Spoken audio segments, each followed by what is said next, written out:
Thank you very much, distinguished leaders of this auspicious university, our dear partners, youth leaders and representatives, colleagues from the UN and other international organizations. Good morning to you all. Let me first of all thank you for organizing, the organizers of this event with us. Let me thank you so much.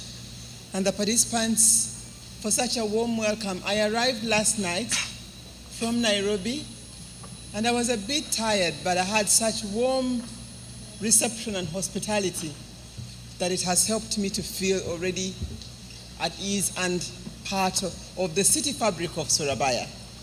So I fully agree with what the two previous speakers have said, that the cities are made by the people and for the people. And I think I want us to begin from there. We at UN Habitat and in the UN family, this is a unique time for us, because last year you deliberated on the Sustainable Development Goals in form of what we have as the 2030 agenda today. And I'm sure you've heard that one of the key issues is to ensure that everybody's voice, as Jose has told us, counts. And we intend to ensure that no one is left behind. And yet when we look at what the world is like, that is not the reality. So what we do today, what shall we do today to ensure that everybody's voice is heard? And I think the Habitat 3 process comes to help us achieve that. The Habitat 3 process, I want again to thank the government of Indonesia and the people of Indonesia for the stake that you have had in this. Last year, we were here in Jakarta, where we held an Asia-Pacific conference towards Habitat 3 that was very well organized and attended. We are now in the last part of our race. This has been a journey for over 3 years, and our intention is to, building on the Sustainable Development Goals, how do we plan our cities and human settlements to ensure that they're as safe, as inclusive, as sustainable, as resilient as possible. That is the essence of Habitat 3, and that is the whole purpose of coining out the new urban agenda. And therefore, we feel and believe that the role of youth and the voice of youth is central to this. I am, as I've told you, I'm Assistant Secretary General, but before that, I'm a mother. And the tendency we have as mothers and parents and leaders is to care for the young, and we forget to give them their leadership role. But it's important that now in the Habitat 3 process, you have a stake, you have a role. You're not only beneficiaries, you're not to be cared for, you're actually participating and leading. And we want to thank you for that which we are seeing. So I'm here to encourage you that I believe in the discussions you'll have in the course of the day are going to build on what we have been able to do with you in the last so many years, where I have seen young men and women sit with their mayors, sit with their councillors, sit with their ministers to plan for their cities. I want to highlight a few quick points on that, because when we engage youth and women, especially when the young minds are innovative minds, young minds take risks. And I believe that to change the status quo, to address the problems of poverty that we have, we can't do business as usual and expect a different answer. So my first question is, where do we stand today in the form of the city? If any one of you was to stand up and say, okay, let me look at the world, does everybody's voice matter in the city? We realize that 1 in every 8 urban dwellers is in a slum or an informal settlement. And do we really believe that those who are in slums and informal settlements, their voices matter? The truth is no, because they still don't have their basic needs met. And therefore, we want to say that the new urban agenda is about dealing with the problem of urban poverty and dealing with the problem of urban inequality to ensure that we all have access to the basic services and needs that we need as human beings to deliver on the Sustainable Development Agenda. By 2030, 60% of urban dwellers will be, of the world population will be urban dwellers. And 60% of them will be below the age of 18. What we plan to do in the new urban agenda is to ask ourselves, where are our people today? Where will they be 20 years from now? And how are we planning to ensure that that transformation phase is actually enabling and empowering the people? I think we have been seeing a migration of people from rural to urban areas, but we've not been in charge of planning for this. And so because we don't plan adequately for it, because we don't invest sufficiently for it, people are moving, especially young people, looking for opportunities, only to end up trapped in poverty and slums. And we are seeing that now, while in 1990 we had 680 million slum dwellers, by 2014 we had 881. But more critically, people actually tend to stay and get trapped in slums than transitioning faster. So we need to do something. We need to find out what are the bottlenecks. What is it that brings people to slums and traps them in there? This is a case especially for developing regions of the world, and that is Africa, Asia, Latin America.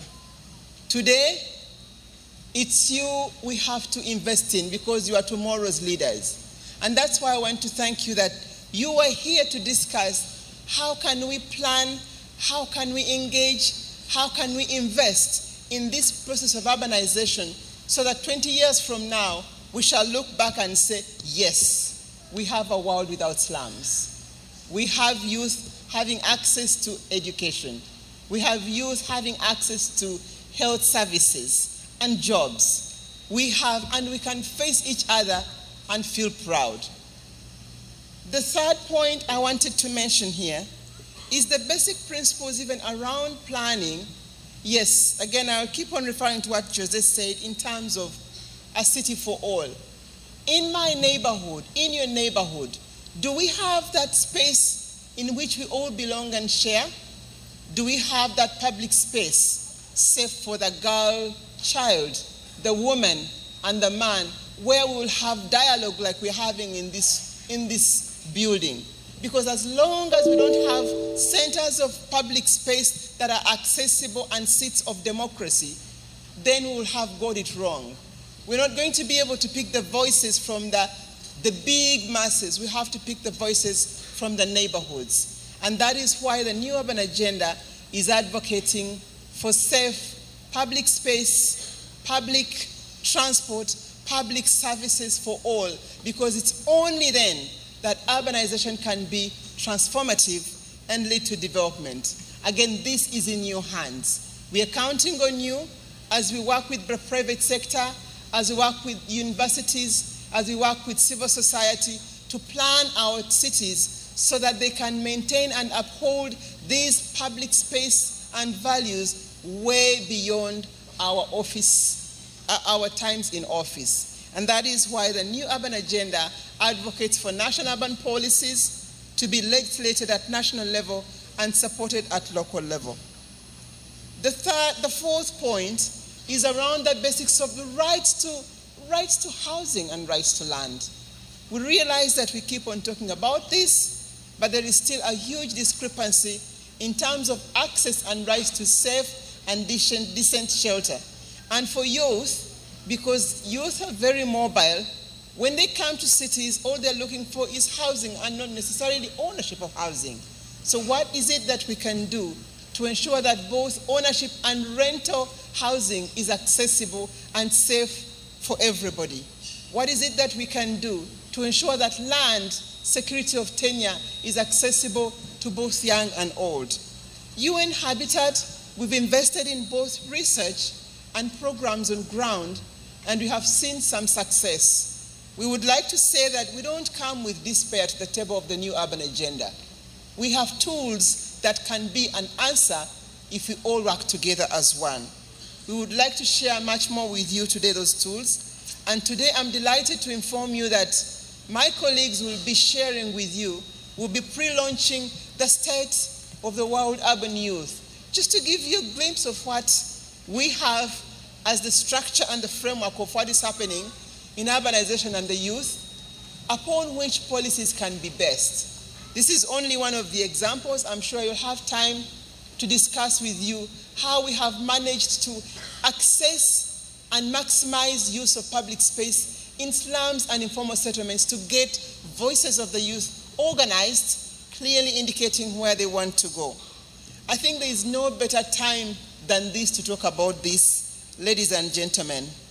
We're all seeing and dealing with issues of development gone wrong. We are dealing with challenges of climate change. We are dealing with challenges of man-made disaster. We are dealing with challenges of extremism and terrorism. And every one of us is soul-searching. We're asking ourselves, what is it that went wrong that has made human beings so bitter and disastrous as to turn around and kill one another? And we see that one of the biggest answers is around inclusion. It is social inclusion. As long as people don't feel a right to where they are, as long as they don't feel valued, then we are all vulnerable. And so it's upon that we uphold in the UN as a system the values of human rights and human rights for all. I would like to ensure with you, I'm sure, that in years to come, my daughter and my son have got the same right as the most vulnerable in my city, in my town, and as the most vulnerable in a town and city much farther away from where I live. The world is migrating. Whether we like it or not, we are becoming a global village. But as long as we have these divides, that global village is not safe.